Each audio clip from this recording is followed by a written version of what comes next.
The restraints cut into my wrists the moment I opened my eyes. Cold metal walls surrounded me, humming with a strange electric pulse. 3 tall figures stood in front of me, their skin a pale gray, their eyes wide and unblinking. I had no memory of how I got here. One second I was walking home from the late shift at the hospital, and the next I was strapped to a chair in a room that did not belong on Earth. My name is Ellis Turner, and I had never been more afraid in my life. "You are conscious," said the tallest of the 3, its voice flat and mechanical, translated through a device clipped near its throat. "Good. We have questions." I tried to steady my breathing. Panic would not help me here. Where am I? "You are aboard our vessel. You were selected for study. Your species has drawn our attention." My mind raced. Selected, study. Those words did not sound safe. Study for what? "Your world has been flagged as a threat," the second figure said.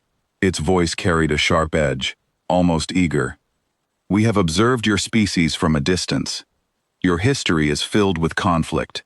Your planet is filled with creatures that could end your lives in seconds. Yet you continue to grow, to spread, to survive. Our council believes you must be eliminated before you expand beyond your solar system." The word eliminated hit me like a fist to the chest. My heart pounded so hard I thought it might crack a rib. "Wait, you cannot just decide that. You do not even know us." "We know enough," the third figure said, stepping closer. Its eyes narrowed, studying my face like a scientist studying a tensect under glass. "We have watched your wars. We have watched your weapons. We have concluded that your species is too dangerous to allow into the wider galaxy." I swallowed hard, my throat dry. I needed time. I needed to think. If I could not fight my way out, I had to talk my way out. "You want to understand danger," I said slowly, forcing my voice to stay calm. "Then let me show you something. Something that will tell you more about humans than any war ever could." The tallest figure tilted its head. "Explain." I took a breath. "On my planet, we do not just fight the dangerous creatures around us. We invite them into our homes. We treat them like family." The 3 figures exchanged a glance, and for a moment, I saw something new in their expressions. Confusion. "Explain further," the sharp-voiced one said. "There are animals on Earth that could easily hurt a person. Sharp teeth, powerful bodies, fast reflexes. And yet, we choose to live with them. We feed them. We let them sleep beside us. We let them near our children." The tallest one leaned forward. "This makes no logical sense. Why would a species invite danger into its own shelter?" "Because we are not afraid of danger the way you think we are," I said. "We grew up surrounded by it. Our whole history is a story of living beside things that could kill us and choosing to build trust with them instead of running from them." The room went silent except for the low hum of the ship. I could feel my heart still racing, but now it was not just fear. It was something else, a spark of hope. "Give an example," the third figure demanded. I thought of my neighbor Grace, who had a large dog named Bruno. Bruno was part mastiff, with a jaw strong enough to crush bone, and a bark that shook the windows. "There is an animal we call a dog," I said. "Some breeds are large enough to overpower a grown man. Their jaws are strong, their instincts are built for hunting, but we raise them inside our homes. They sleep in our bedrooms. They play with our children. They protect us, not because we forced them, but because we built a bond with them so strong that they choose loyalty over their own instincts." The sharp-voiced alien's eyes widened slightly. "You keep a predator inside your den, beside your young." "Yes." "And it does not attack you?" "Not unless you are cruel to it. If you are kind, it will guard you with its life. Some soldiers have been saved by dogs that threw themselves in front of danger to protect a human they loved." I could see it now. Something was shifting in the room. The confidence in their postures was cracking, just slightly. "There is another creature," I continued, my voice growing steadier with every word. "A small animal we call a cat. It has claws that can tear through skin in an instant. Its bite can sever the spine of a small creature in one strike. It is a natural-born hunter, quiet, patient, and deadly to anything smaller than itself. "And you keep this animal near your children as well?" the tallest figure asked, its tone almost disbelieving. "We do. Some cats sleep on the same pillow as the people they love. It is common. It is considered a sign of affection." The third figure took a step back, as if trying to process the information. "Your species places its most vulnerable members beside creatures capable of causing harm, and calls this normal?" "We call it family," I said. "We do not remove the danger from these animals. We accept it, and in return, we gain loyalty stronger than almost anything else in nature. That is who we are. We do not run from danger. We adopt it." For a long moment, nobody spoke. The hum of the ship seemed louder in the silence. "There is more," I said, sensing an opening. "We do this with animals far larger than dogs or cats. There is a creature on our world called a horse.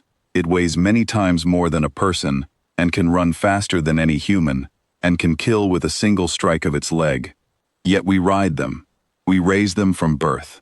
We trust them to carry us into speed, and even into battle. You allow a creature stronger than yourself to carry you," the sharp-voiced alien said, almost to itself. "You place your safety directly into its control." "Yes, and it does not betray that trust, because we built it together, over many years, over many generations. Loyalty is not something we force, it is something we earn." The tallest figure turned to the others, speaking in a language I could not understand. Their voices were low, urgent, and quick. I watched their body language shift from certainty to something closer to concern. "There is something you do not yet know," I said, deciding to push further while I had their attention. "There are animals so dangerous that other creatures avoid them entirely. Wolves, for example, hunt in packs and can bring down prey many times their size, and yet, we took a version of this animal and shaped it into a loyal guardian. We call it a service animal. We trust it to guide people who cannot see, to warn people who are about to become sick, to alert families of danger before it happens." "This is not weakness," the third figure murmured, almost to itself. "This is control through trust." "Exactly," I said.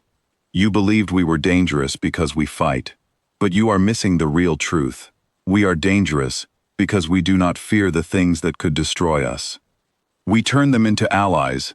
Imagine what that means for a species like yours, if you ever tried to become our enemy." The sharp-voiced alien's gray skin seemed to pale even further. "You are suggesting your species could form the same bond with anything." "I am saying we already have," I said. "History is full of moments where humans faced something stronger, faster, and more deadly than themselves, and instead of only fighting it, we found a way to walk beside it. That is not weakness. That is our greatest strength." The tallest figure stepped back, its wide eyes fixed on me with something that looked almost like fear. "If your species treats deadly creatures as companions, then attacking your world would not simply mean facing your weapons.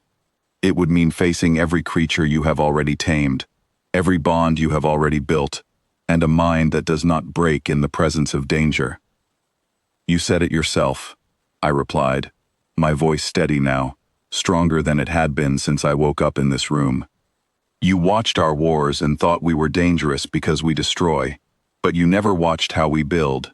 You never saw how we take fear and turn it into loyalty. That is something none of you have ever tried."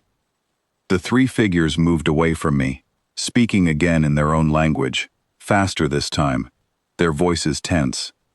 I sat there, wrists still bound, heart still pounding, but for the first time since I woke up on this ship, I felt something other than fear. I felt control.